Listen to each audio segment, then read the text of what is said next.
de saint Augustin, traité sur la Trinité, livre 3, chapitre 4.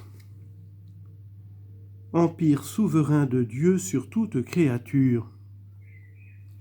Cette parabole où je fais agir un sage qui porte encore le poids d'un corps mortel et qui ne voit encore qu'imparfaitement l'éternelle vérité, peut également s'appliquer à une famille dont tous les membres seraient vraiment chrétiens, et à une ville, à un État où le pouvoir et la direction des affaires seraient confiés à des hommes pieux, saints et soumis à Dieu.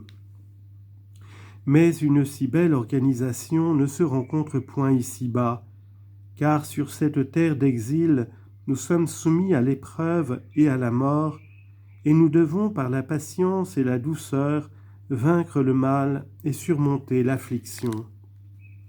Aussi nos pensées s'élèvent d'elles-mêmes vers cette patrie supérieure et céleste dont nous sommes éloignés. C'est là en effet que réside en toute sa plénitude cette volonté du Seigneur qui rend ses anges aussi légers que les vents et ses ministres aussi ardents que les flammes. Psaume 103, verset 4.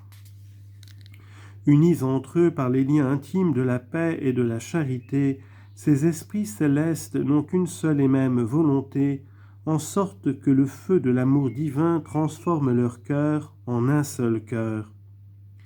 Mais ce cœur est le trône sublime, saint et mystérieux, où la volonté du Seigneur siège comme en son temple et son sanctuaire, et d'où elle meut dans tout l'univers et avec un ordre et une sagesse suprême l'ensemble des créatures, tant les esprits que les corps. Elle les dirige toutes vers l'accomplissement de ses immuables décrets et sait y employer également les êtres spirituels et corporels, les animaux irraisonnables et les justes comme les impies. Seulement, elle conduit les premiers par sa grâce et contraint les autres par son autorité. Mais de même que dans l'ordre physique, les corps lourds et inférieurs reçoivent l'influence des corps plus légers et supérieurs, ainsi dans l'ordre moral, tous les corps obéissent à l'action de l'esprit de vie. Dans l'animal irraisonnable, cet esprit de vie est soumis à celui de l'homme doué de raison, et dans l'homme qui par le péché s'est éloigné de Dieu, ce même esprit de vie est dirigé selon l'avantage des justes et des élus. Enfin, ceux-ci n'agissent même que sous la dépendance de Dieu. Il nous est donc facile de comprendre comment toutes les créatures obéissent en dernier ressort au Dieu qui leur a donné l'être, qui les a créées pour lui. Ainsi, la volonté de Dieu est la cause première et souveraine de toutes les formes que revêtent les créatures corporelles et de tous les mouvements qu'elles reçoivent. Et en effet, l'ensemble de la création peut être considéré comme un état vaste et immense où il ne se produit aucun mouvement visible et sensible sans que l'impulsion première ne parte du palais secret et invisible du Maître et du Souverain. Car c'est toujours lui qui tantôt commande et tantôt permet, selon que les arrêts de sa suprême justice distribuent les récompenses et les châtiments, les grâces et les faveurs.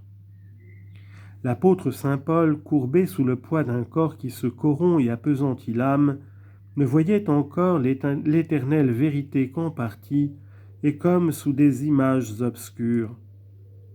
Aussi désirait-il d'être dégagé des liens du corps et d'être avec Jésus-Christ. Et gémissant en lui-même, il vivait dans l'attente de l'adoption des enfants de Dieu, qui sera la délivrance de nos corps. Romains 8, 23. Toutefois, il a bien pu prêcher Jésus-Christ tantôt de vive voix ou par écrit, et tantôt par le sacrement de son corps et de son sang. Mais ici, ces mots, sacrement du corps et du sang de Jésus-Christ, ne signifient sous ma plume ni la parole de l'apôtre, ni la langue qui était l'instrument de cette parole. L'on ne doit point également les entendre du papier ou de l'encre qui lui servait pour écrire, ni des livres qu'il prit Timothée de lui rapporter. Je veux expressément marquer le pain et le vin qui sont des fruits de la terre, et que nous prenons comme nourriture spirituelle de nos âmes, après que la prière du prêtre les a mystiquement consacrés en souvenir de la passion du Sauveur Jésus. Quand l'action de l'homme agit sur ces espèces visibles, elle n'en fait le sacrement du corps et du sang de Jésus-Christ que par l'opération invisible de l'Esprit Saint. Car tout ce que l'homme fait au dehors dans cet ineffable mystère, c'est Dieu qui l'opère secrètement. Le premier, il meut par des ressorts cachés, soit l'âme de l'homme, soit la volonté et l'obéissance des esprits invisibles. Est-il donc étonnant que ce même Dieu emploie à son gré pour manifester sa présence les créatures corporelles et sensibles dont il a peuplé le ciel et la terre, la mer et les airs ? Mais quant à son essence, nous ne saurions jamais la voir, parce qu'elle est souverainement immuable et qu'aucun esprit créé ne peut en sonder les impénétrables mystères. Chapitre 10. Caractère du miracle. C'est par l'action de cette providence qui gouverne le monde des esprits et des corps que les eaux de la mer se condensent en vapeur et à certaines époques fixes de l'année se répandent sur la surface de la terre. Mais la prière du saint prophète Élie frappa la Judée d'une si longue et si continue stérilité que les hommes mouraient de faim et de soif. Et lorsque ce serviteur de Dieu pria de nouveau pour obtenir la cessation de ce fléau, l'atmosphère ne paraissait point humide et l'on n'apercevait à l'horizon aucun signe d'une pluie prochaine. C'est pourquoi la puissance du Seigneur se montra visiblement dans la pluie qui soudain tomba par torrents, et ce fut un évident miracle. Ainsi encore Dieu nous a comme accoutumés à voir briller les éclairs et entendre gronder la foudre, mais sur le mont Sinaï tout s'accomplissait d'une manière inusitée. Les roulements du tonnerre ne se répétaient point confusément, et l'on eût dit qu'ils obéissaient à un signal donné. Aussi était-ce un vrai miracle. Qui fait monter l'humidité du sol de la racine de la vigne jusqu'à la grappe du raisin, et qui la transforme en un vin délicieux, si ce n'est le Dieu dont saint Paul a dit que l'homme plante et arrose, mais que le Seigneur seul donne l'accroissement. 1 Corinthiens 3,7. Toutefois, lorsque la volonté du Sauveur Jésus changea avec une étonnante rapidité l'eau en vin, tous et les plus incrédules eux-mêmes y reconnurent l'œuvre de la puissance divine. N'est-ce pas Dieu qui, dans le cours ordinaire de la nature, revêt les arbres de feuilles et de fleurs ? Et toutefois, lorsque la verge d'Aaron fleurit miraculeusement, ne peut-on pas dire que la volonté du Seigneur parla au doute de l'homme ? L'accroissement des végétaux et la reproduction des animaux sont également dus à la force productrice de la matière. Mais qui a donné à la terre cette force si ce n'est le Dieu qui, au commencement, lui commanda de produire les plantes et les animaux et qui, par cette parole créatrice, en régla l'ordre, l'économie et la conservation ? Aussi, quand le Seigneur changea en serpent la verge de Moïse, ce fut un miracle, parce que cette verge, quoique susceptible en elle-même de transformation, parut d'une manière subite et inaccoutumée changer en serpent. Or celui qui donne la vie à tout être qui vient au monde est le même Dieu qui montra sa puissance en communiquant à ce serpent une éphémère existence. Chapitre 6. Même sujet. Lorsqu'à la voix d'Ézéchiel, les morts reprirent la vie, qui anima de nouveau ces cadavres ? Ce fut celui qui chaque jour anime l'enfant dans le sein de sa mère et qui l'amène à l'existence pour le conduire plus tard au tombeau. Mais parce que ce double phénomène de la naissance et de la mort se produit régulièrement, et que semblable à un fleuve qui nous cache sa source et son embouchure, il ne laisse apercevoir que son cours, les hommes le considèrent comme un effet purement naturel. Quand il arrive au contraire que Dieu, pour nous donner un salutaire avertissement, dérange cet ordre, nous crions au miracle.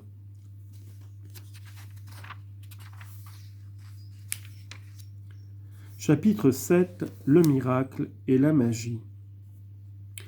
Mais ici se présente une difficulté qui peut paraître grave à un esprit faible et borné.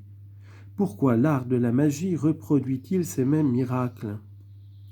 L'Écriture nous apprend en effet que les magiciens de Pharaon imitèrent quelques-uns des prodiges qu'avait fait Moïse, et spécialement qu'ils changèrent leurs verges en serpents. Mais comment expliquer que ce pouvoir des magiciens, qui avait pu produire des serpents, se soit subitement arrêté devant un insecte aussi petit que la mouche ? Car le moucheron n'est qu'une très petite espèce de mouche, et ce fut la 3e plaie qui frappa les superbes Égyptiens. Mais alors les magiciens s'avouèrent vaincus, et ils s'écrièrent « Le doigt de Dieu est là !» Livre de l'Exode, chapitres 7 et 8. Il nous est ainsi facile de comprendre que si les anges rebelles, que l'apôtre nomme les puissances de l'air, peuvent du sein des ténébreux cachots où ils ont été précipités des hauteurs célestes, opérer par la magie quelque prestige, ils ne le peuvent que dans l'étendue de la permission qu'ils en reçoivent de Dieu. Or le Seigneur leur donna alors cette latitude, soit pour permettre que les Égyptiens s'affermissent en leurs erreurs, soit pour préparer le triomphe de la vérité en la personne des magiciens qui s'étaient tout d'abord attirés par leur prestige l'admiration générale. Mais on peut encore dire qu'en nous attestant ces opérations magiques, l'Écriture veut nous faire comprendre que les fidèles ne doivent point désirer beaucoup le don des miracles. Elle veut aussi nous rappeler que ces mêmes prestiges sont à l'égard des justes un exercice pour leur vertu et une épreuve de leur patience. Ce fut en effet par suite de cette grande puissance du démon sur les éléments et sur les hommes que Job perdit tous ses biens et ses enfants et qu'il fut frappé en son corps d'une plaie affreuse. Chapitre 8. À Dieu seul le pouvoir de créer. Ce serait néanmoins une grave erreur que de penser que les anges rebelles peuvent commander en maître aux créatures matérielles et sensibles. En réalité, ces créatures n'obéissent qu'à Dieu, puisque lui seul permet aux démons de s'en servir selon les arrêts de sa souveraine justice et de son immuable équité. C'est ainsi que par l'emploi de l'argent, les impies et les réprouvés semblent user à leur gré de l'eau, du feu et de la terre. Et toutefois, ils n'en usent que dans les limites que Dieu leur a tracées. On ne saurait donc attribuer aux mauvais anges un pouvoir vraiment créateur, parce qu'ils firent que les magiciens de Pharaon résistèrent aux serviteurs du vrai Dieu, et qu'ils produisirent également des serpents et des grenouilles, car ils ne les créèrent point. Et en effet, les germes de tous les corps qui existent reposent paisibles et inaperçus dans les divers éléments de l'univers. Notre œil, il est vrai, peut en découvrir quelques-uns dans la fructification des plantes et la reproduction des animaux. Mais tous les autres nous sont entièrement inconnus et se rapportent à l'acte premier de la création. Aussi est-il dit dans la Genèse que Dieu ordonna d'abord aux eaux de produire des poissons qui nagent et des oiseaux qui volent, et puis à la terre d'enfanter les animaux, chacun selon son espèce, de même qu'elle avait précédemment produit les plantes, chacune selon son genre. Genèse chapitre 1, versets 20 à 25. Au reste, cette puissance de fécondité qui fut alors communiquée à l'eau et à la terre ne s'épuisa point en ses productions premières. Elle la conserve toujours. Seulement, le milieu propre à favoriser en elle de nouvelles générations leur fait souvent défaut. Un sarment, par exemple, produit un cep de vigne lorsqu'il est planté dans un terrain convenable. Mais ce sarment lui-même provient d'un pépin qui contient en germe un cep nouveau. Jusque-là, nous pouvons saisir le phénomène de la reproduction. Mais voulons-nous ensuite analyser ce pépin, nous serons forcés d'y reconnaître une fécondité réelle, quoique si bien cachée qu'elle échappe à toutes nos observations. Et en effet, sans cette fécondité inhérente et absolue, comment la terre produirait-elle 1000 plantes dont les graines n'ont point été semées ? Comment encore la terre et l'eau enfanteraient-elles, en dehors de tout accouplement, des sexes tant d'animaux dont la génération spontanée est contraire à toutes les lois connues et qui néanmoins naissent, croissent et se multiplient ? On peut citer en preuve la fécondation des abeilles qui recueillent sur les fleurs la poussière séminale. Or celui qui a créé cette poussière est le Dieu qui a créé tout ce qui existe, et tous les êtres qui naissent sous nos yeux reçoivent de cette fécondité première que possèdent les éléments le germe et le développement de leur existence. Aussi les progrès de leur accroissement et la variété de leurs formes sont-ils subordonnés aux règles de leur primitive génération. C'est pourquoi nous ne disons point que le père et la mère soient les créateurs de leurs enfants, ni que les laboureurs soient les créateurs de leurs moissons, quoique, au dehors, Dieu emploie leur intermédiaire pour opérer en secret par sa propre puissance la naissance de l'enfant et la production des moissons. Et de même, nous ne pouvons considérer comme vraiment créateurs ni les bons anges ni les mauvais, lorsque, connaissant en raison de la subtilité de leur intelligence et de leur corps les germes cachés des êtres, ils les disséminent secrètement dans les milieux qui leur conviennent et en favorisent ainsi le rapide développement. Mais ici encore, les bons anges ne font le bien que selon les ordres du Seigneur, et les mauvais n'opèrent le mal que selon la juste permission qu'il leur en donne. Car si le démon a par lui-même la volonté de faire le mal, Dieu ne lui accorde que pour des raisons justes et équitables de pouvoir le faire. Or ces raisons sont de la part du Seigneur tantôt de châtier le démon ou le pécheur, et tantôt de punir l'impie et de glorifier le juste. C'est pourquoi l'apôtre saint Paul, séparant l'action intérieure et secrète de Dieu de l'action extérieure et visible de la créature, dit par analogie avec les travaux de l'agriculture, « J'ai planté, Apollos a arrosé, mais Dieu a donné l'accroissement. » 1 Corinthiens 3,6. Ainsi encore, dans l'homme, Dieu seul peut justifier l'âme, tandis que la prédication extérieure de l'Évangile peut être le fait d'un vrai zèle ou même par occasion d'une jalouse rivalité. Et de même, le Seigneur opère secrètement la création des êtres visibles et dirige l'action extérieure des anges bons ou mauvais, des justes et des pécheurs et tous les animaux selon les décrets de sa sagesse, la mesure des forces qu'il a départies à chacun et l'opportunité des circonstances. En un mot, il agit sur la nature par la création comme l'homme agit sur la terre par l'agriculture. D'où il suit qu'à l'aide de leurs opérations magiques, les mauvais anges ne peuvent pas plus être considérés comme les créateurs des grenouilles et des serpents que les hommes pervers ne le sont des moissons dues à leurs travaux. Jacob avait placé des branches de couleurs variées dans les canaux où ses brebis venaient boire afin qu'elles conçussent en les regardant. Et néanmoins l'on ne peut dire qu'il créa en elles la variété des toisons. Bien plus, ni les brebis ni les béliers ne furent par rapport à leurs agneaux les créateurs de cette variété. Seulement l'impression qui se fit en eux par la vue de ces diverses baguettes réagit nécessairement sur les fruits de leur reproduction, en sorte que les agneaux de la première saison étaient seuls marqués de différentes couleurs. Ce phénomène peut sans doute s'expliquer par la double réaction du cerveau sur les organes et des organes sur le cerveau. Mais en dernière analyse, il faut y reconnaître l'acte et la disposition de cette sagesse souveraine et éternelle qui par son immensité remplit tous les lieux et qui, immuable en son essence, n'abandonne aucun des êtres soumis au changement parce qu'elle les a tous créés. Que les brebis de Jacob produisissent des agneaux et non des verges, ce fut le fait de cette sagesse immuable et cachée qui a créé toutes choses. Mais que la variété des verges influa sur la couleur des agneaux, ce fut au dehors le résultat de l'impression que produisit sur le cerveau des brebis la vue de ces verges, et au-dedans, ce fut la conséquence du mode de conception qu'elles ont reçu de la puissance intime du Créateur.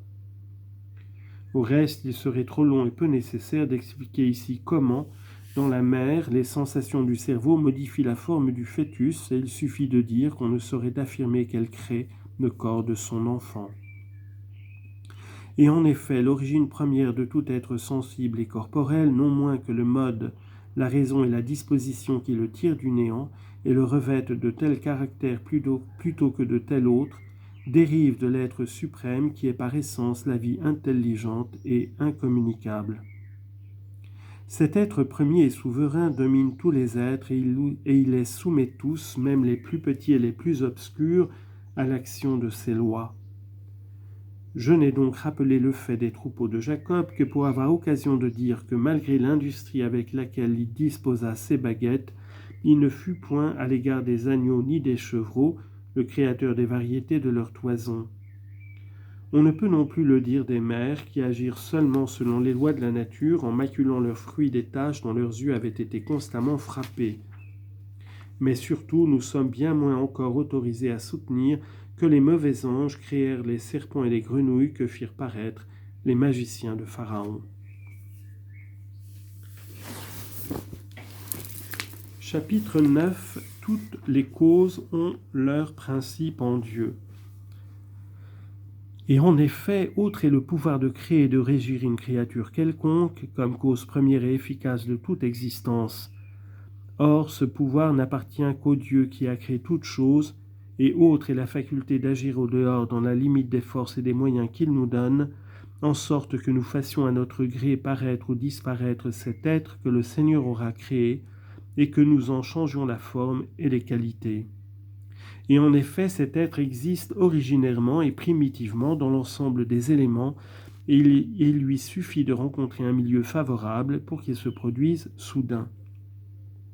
Ne disons-nous pas qu'une mère est enceinte de son enfant, et de même l'univers est plein d'embryons qui ne demandent qu'à se développer, dont la création est l'œuvre de cette essence suprême, sans laquelle rien ne saurait ni naître, ni mourir, ni venir à l'existence, ni disparaître. Mais il faut raisonner autrement de l'emploi extérieur des causes secondes. Quoique souvent miraculeuses, elles n'en suivent pas moins les lois de la nature, en ce sens qu'elles favorisent le développement rapide et soudain de certains êtres qui reposaient cachés et inconnus dans le sein de la nature. Or nous disons que ces êtres sont créés parce qu'ils s'épanouissent au dehors par l'extension des forces vitales que leur a secrètement distribuées avec poids, nombre et mesure celui qui dispose de toutes choses avec sagesse, justice et équité. Au reste, un tel emploi des causes secondes peut appartenir aux mauvais anges et aux pécheurs, ainsi que je l'ai prouvé par l'exemple de l'agriculture. Quant aux animaux, il nous semblerait tout d'abord assez difficile d'expliquer comment ils recherchent instinctivement ce qui peut leur plaire et évitent ce qui peut leur déplaire. Mais combien de savants ont étudié cette question et peuvent nous dire quelle plante, quelle viande, quelle combinaison et quelles affinités ou répulsions des fluides et des éléments donnent naissance aux animaux. Et néanmoins, qui a jamais considéré ces savants comme les créateurs du règne animal ?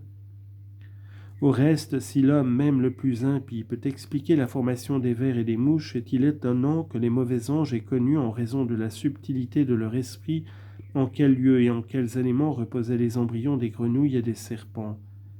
Ce sont ces embryons qu'ils placèrent, il est vrai, dans des conditions si favorables qu'ils en accélérèrent le développement. Mais en réalité, ils ne les créèrent pas. Toutefois, cette œuvre parut un véritable prodige parce qu'elle était extraordinaire, car nous n'admirons point ce que nous faisons habituellement. Peut-être aussi vous étonnerez-vous d'un développement si prompt et de ces éclosions spontanées, mais observez que même avec des moyens purement humains, nous obtenons de semblables résultats. D'où vient en effet que les vers s'engendrent plus facilement dans les cadavres l'été que l'hiver, et à une température chaude qu'à une exposition froide. Mais ici, la puissance de l'homme est d'autant plus faible que son intelligence est moins étendue et que l'engourdissement de ses membres se prête plus difficilement au rapide mouvement des corps. Au contraire, plus il est facile aux anges bons ou mauvais d'agir sur les éléments et les causes secondes, plus aussi la célérité de leurs opérations nous paraît merveilleuse. Cependant, le seul et unique Créateur est le Dieu qui forme le germe de tous ces différents êtres et qui ne partage avec personne sa puissance créatrice. Car c'est en lui seul que repose dès le commencement l'ordre de la création, la sagesse de ses plans et l'équilibre de ses forces. C'est encore lui seul qui veut bien communiquer aux anges quelque extension de son ineffable pouvoir, en sorte qu'ils ne font que ce qu'il daigne leur permettre de faire, et qu'ils deviennent impuissants dès qu'il leur retire cette permission. Comment en effet expliquer autrement que les magiciens de Pharaon n'aient pu rassembler des moucherons après avoir produit des grenouilles et des serpents ? Certes, il faut ici reconnaître la défense absolue de Dieu et l'action immédiate de l'Esprit Saint. Au reste, ils l'avouèrent eux-mêmes quand ils dirent « Le doigt de Dieu est là ». Exode 7, 12. Mais que peuvent faire les anges en vertu même de leur nature? De quoi sont-ils incapables sans une permission expresse?